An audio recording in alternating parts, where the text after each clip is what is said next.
الشارقة يفوز على السد القطري بهدفين بدون مقابل. نجح فريق الشارقة الإماراتي في تحقيق فوزا مهما على حساب السد القطري بهدفين دون مقابل في المباراة التي جمعت بين الفريقين في إطار منافسات دور المجموعات في دوري أبطال آسيا،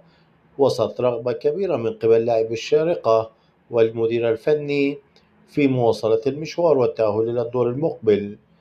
من أجل المنافسة بقوة على لقب دوري أبطال آسيا، والعودة بالفريق الإماراتي للمنافسة على الألقاب القارية من جديد من أجل إسعاد جماهير وعشاق الفريق.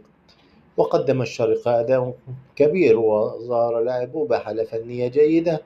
نجحوا في السيطرة والاستحواذ على مجريات المباراة على حساب لاعبو السد القطري، لينجح لاعبو الشارقة في حصد 3 نقاط مهمة في مشوار الفريق في دوري أبطال آسيا.